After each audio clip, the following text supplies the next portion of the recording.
Bonjour et bienvenue dans cette deuxième vidéo de la série sur les gammes consacrée à la construction des gammes de Pythagore. Alors pour pouvoir composer de la musique, Pythagore part du principe qu'il faut des notes différentes et des notes consonantes.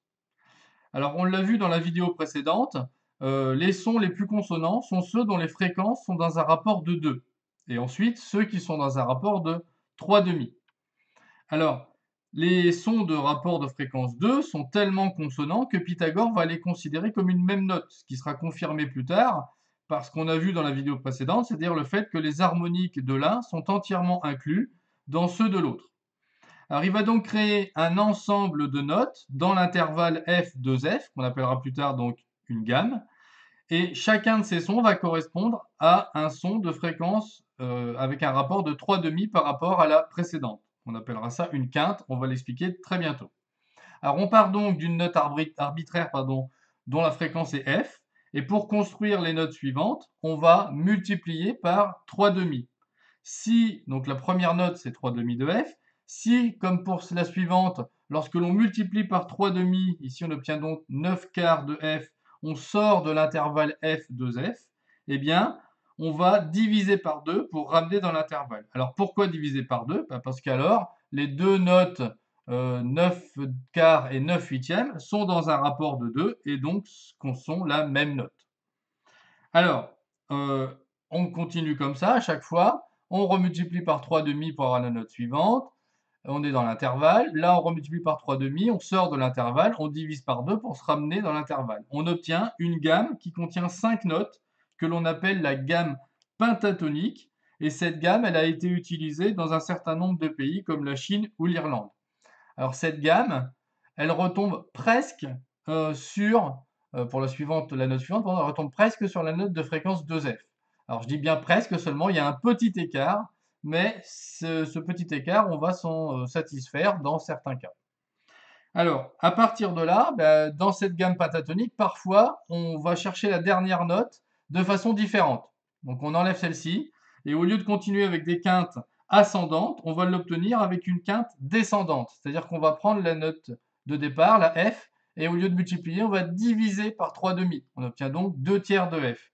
Comme c'est en dehors de l'intervalle, cette fois-ci, on va multiplier par 2 pour obtenir une fréquence qui va être 4 tiers de F. Et là, à partir de celle-ci, on retombe cette fois-ci pile sur la fréquence de 2F pour la note suivante. Alors l'écart n'est pas au même endroit comme on l'a vu sur le cycle précédent. Alors on repart de notre gamme pentatonique, construite à partir d'une quinte ascendante, et on va ajouter des notes. Donc on multiplie par 3/2, on arrive ici. On remultiplie par 3/2, on sort de l'intervalle, on divise donc par 2 pour arriver ici.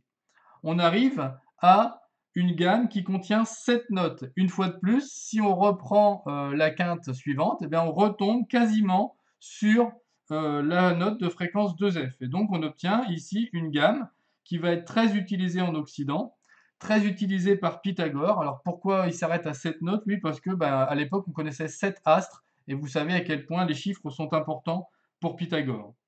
Alors, à partir de là, même chose, la dernière note, on peut l'obtenir par une quinte descendante au lieu d'une quinte ascendante. Alors dans tous les cas, à partir de cette gamme de 7 notes, c'est celle-ci qui va définir ce dont on parle depuis tout à l'heure, c'est-à-dire une quinte. Pourquoi? Parce que c'est une suite de 5 notes, comme on le voit ici. Alors, elle n'a pas été appelée quinte depuis le début, elle s'est appelée diapente au départ. Et de la même façon, l'octave, qui est un ensemble de 8 notes, comme son nom l'indique. Alors une nouvelle fois, on va repartir de la gamme ascendante et on va continuer à construire des notes. Donc 3/2, on arrive hors de la gamme, donc on divise par 2 pour y revenir. Ensuite, on remultiplie par 3/2, on arrive dans la gamme, pas de souci. On remultiplie par 3/2, on est hors de la gamme, on divise par 2. Et on remultiplie par 3/2, on est dans la gamme. Et à ce niveau-là, quand on multiplie par 3/2 et que l'on divise, on obtient une dernière note. Pourquoi une dernière? Parce que quand on multiplie par 3/2, on arrive encore une fois très proche de la note finale qui est de fréquence 2F. On obtient donc un ensemble de 12 notes qui forment donc la dernière gamme de Pythagore, ici.